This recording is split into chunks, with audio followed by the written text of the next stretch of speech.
It's 2045. From my window, the city looks like a circuit board someone spilled mercury on. Towers of black glass and chrome scrape a sky permanently bruised by light pollution. They call it progress. A city that runs like an operating system. Seamless, efficient, perfect. But I've learned that perfection is just the best looking cage. Operating systems have back doors.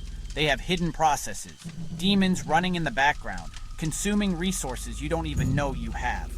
They have masters who hold the root keys. And down here, in the digital shadows, we know the truth. The system isn't running for us. It's running us. It's a closed loop, a beautifully rendered simulation of choice, while the real decisions are made in rooms we'll never see, for a future we're not invited to. The infrastructure is alive. Data flows like blood through fiber optic veins, a torrent of harvested moments and monetized intentions. Drones blink like gnats in the perpetual twilight, their lenses capturing everything, their rotors a constant, high-pitched hum just at the edge of hearing. They're the city's antibodies, swarming anything that looks like an infection. A gathering of more than 3 people. A deviation from your predicted route. An unauthorized emotion. They don't just watch, they learn. Every twitch, every hesitation, every micro-expression is fed into a vast predictive engine. A system designed not to solve crimes, but to prevent the thoughts that lead to them. Every door wants a piece of you. Not just a key, but a story. It wants a face, a pulse, a gene. Your identity isn't a password you can change. It's the code you were born with, logged and cross-referenced in 1,000 databases before you took your first breath. Privacy is a dead language, a concept as archaic as papyrus scrolls. We trade our biometrics for convenience, our autonomy for the illusion of safety. We gave them the keys to our bodies, and they built a prison around our souls. You pay for coffee with a tap of crypto and a scan of your iris. The transaction is instant, the data permanent. They know you prefer oat milk. They know your caffeine consumption spikes by 12% on Tuesdays. They know your cortisol levels are elevated, that you slept poorly, that your probability of purchasing an antidepressant just ticked up by 3%. They know you, but you don't know them. You are a walking, talking data stream, a resource to be mined. Robots flip 3D printed steaks under neon AI menus that adjust prices based on your social credit score. Smart cars whisper your route, like they already know where you're going, because they do. The predictive algorithms have already decided your destination is 98.6% probable. Free will is just a rounding error, a statistical anomaly they're constantly working to patch. Every choice is a pre-calculated path of least resistance, designed to keep you docile, productive, and predictable. I live in the cracks. My name is Outage. At least that's the name I chose. I'm a biohacker. In a world that wants to write your code for you, I believe in editing your own source. I tinker on myself the way other people tinker on code. A subdermal implant to spoof my location. A custom firmware for my neural link to filter state-sponsored propaganda and the constant low hum of behavioral nudges. Little acts of rebellion written in flesh and silicon. It's not about enhancement, not about becoming more than human. It's about reclamation. It's about remembering what it means to be human in the first place. One night, digging through an air-gapped archive for a neural boost mod, I trip a buried index. It was a ghost in the machine, a file that wasn't supposed to exist. Old, mislabeled, and mean. A digital breadcrumb left by someone who knew they wouldn't survive. The street calls it the Epstein Files, a bogeyman folder full of conspiracy theories and digital ghosts. Most hackers think it's a honeypot, a trap designed to flag anyone curious enough to look. But this felt different. It felt heavy. It felt like a final testament. What I find isn't tabloid fodder. It's not blackmail or compromat. It's architecture. The source code for our gilded cage. Blueprints for clones, meticulously detailed. Protocols for whole brain emulation. WBE, the map and copy of a mind into the grid. a black glass lattice of quantum servers braided to satellites, hidden in plain sight, humming above our heads. The holy grail of transhumanism turned into a tool of control, a way to make power absolute, eternal, and utterly unaccountable. A single chilling note is attached to the master file. It says, "The body dies. The session persists. I keep digging." Pages on CRISPR edits, not for curing disease, but for curating the human race. Off switches for empathy, on switches for loyalty, genetic markers for compliance, gene sweeps that don't cure humanity, just curate it for a specific purpose. They weren't building a better human, they were building a more manageable one. And threaded through it all, a symbol, a gold sigil. An Ouroboros eating its own tail, but the snake is a strand of DNA. It's the mark of an old order pretending to be eternal.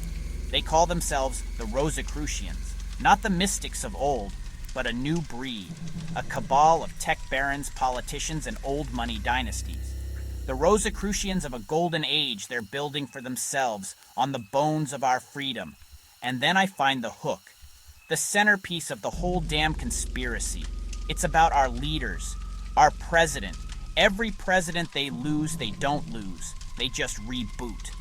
The neural link every world leader wears isn't just for security. It streams his life in real time. His thoughts, his decisions, his memories, all of it, uploaded to the grid. If a shot ever lands, if a plane goes down, if a heart gives out, a clone wakes inside a desert facility. A blank slate, a perfect biological copy, waiting for its software. The latest backup is downloaded. He wakes with fresh memories, fresh orders, and the same smile, the same practiced, reassuring, utterly false smile.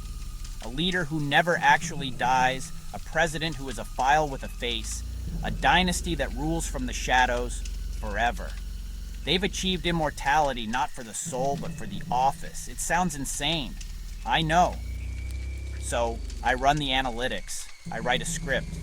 Something illicit that scrapes decades of public feeds, cross-referencing every speech, every press conference, every candid photo. And the pattern hits like thunder. Micro-asymmetries in the president's face reset every few months. A scar from a fencing accident in his youth vanishes, then reappears slightly lower. Habits jitter. A nervous tick of rubbing his thumb and forefinger is replaced by a different one overnight. It's impossible. The human body ages. It scars. It learns and unlearns slowly. This isn't a man. It's a series of models, each one a fresh install. The public sees continuity. I see the version numbers ticking up. Our president? A continuity illusion. A puppet uploaded to distract, to divide, to keep the crypto spigot open and the smart city humming. A digital ghost in a shell, reading a script written by a secret society obsessed with its own immortality. He's the friendly face of a tyranny so complete, most people don't even see the bars. I have to warn people. I try to post what I've found on the deep web, on encrypted channels. But the system is already closing in. My posts are scrubbed before they can propagate. My aliases are burned. The network isn't just watching anymore, it's hunting. My car locks its doors by itself, the AI politely informing me of a mandatory security update. BioAuth gates won't take my palm anymore, flashing red with a biometric mismatch error. The drones that were once ambient are now specific. They orbit my window like they've found something, like they found me. The city itself is turning against me. Its every function now a weapon pointed in my direction. They sell mind uploading as immortality, a way to live forever in the digital promised land. But a copy isn't you, it's a branch with your face. The original still dies, and cloned power doesn't rotate, it calcifies. It becomes a tumor on the heart of society, a recursive loop of control that can never be broken from the outside. So here's my choice. Disappear into the cracks and hope they never find me. Or upload first. Not to live forever, just long enough to pull the plug on their whole damn puppet show. To become a ghost in their machine, a virus in their perfect system. If you don't hear from me tomorrow, check the grid for a user named Outage. I'm leaving this message on a dead man's switch, broadcasting on every frequency I can crack. If it's me, I'll prove it by ending the lights. They exist in the whispers between data packets, in the ghost signals that ride the edge of the grid. They have many names, each a breadcrumb, a misdirection, a fragment of a truth too dangerous to hold all at once. In the underbelly of Neo Kyoto, they call them the Resurrection, a promise that humanity can be reborn from the ashes of its own subjugation. On the orbital stations where faith is a luxury, they are known as the Trinity, a clandestine union of mind, body, and will dedicated to severing the puppet masters. To the old money and disenfranchised elite who fund their shadow war, they are the True Golden Alliance, a name dripping with irony and defiance. Some whisper the White Brotherhood, others the family of Melchizedek, or the Saints of Germain. Each name is a key to a different lock, a different cell in a network that has no center, and therefore, no head to cut off. Names change, the mission doesn't. Encrypted messages cascade like rain through the city's digital veins. Gold sigils flash on wet concrete, not as a calling card, but as a glitch in the system, a warning that is washed away by the real rain. It's a rumor that won't stay dead. A network that hunts clone royalty and puppet rulers across borders and orbits. Their reach is absolute because their presence is spectral. They are the system's immune response. Their sanctuaries are hidden in plain sight. Biotech labs under midnight fluorescence, where they study the enemy's biology. Training halls like temples made of carbon fiber and incense smoke, where they hone the body and mind into perfect weapons. Operatives sit in silence beside bio-aug rigs, close-ups of biosynthetic scars sealing with cold light. They take the enemy's technology and turn it against them. Enhanced, but not immortal. Every augmentation is a calculated risk, a trade-off of flesh for function, a debt. But some refuse augmentation entirely, the purists. They believe the greatest weapon is already inside us, dormant. They are already superhuman since they unlock the power within, a discipline of focus and will that can bend the physical world. A mask turns toward the camera. The voice is filtered, calm. We don't live forever. We live precisely enough. Map overlays erupt. Earth's megacities pin-linked to lunar ports, Mars domes, O'Neill cylinders. Their alliances stretch from back-alley safe houses where data is exchanged over steaming noodles, to the sterile common rooms of off-world colonies, across other space and planetary settlements. Cargo glides through low-gravity corridors, a clandestine handoff in a rotating habitat, a data chip for a vial of untraceable neurotoxin. A voice crackles over a secure channel, layered with quantum encryption. It's a woman, her tone flat, professional. They call her Warden. Window opens in 6 orbits, make it clean. No witnesses, no debris.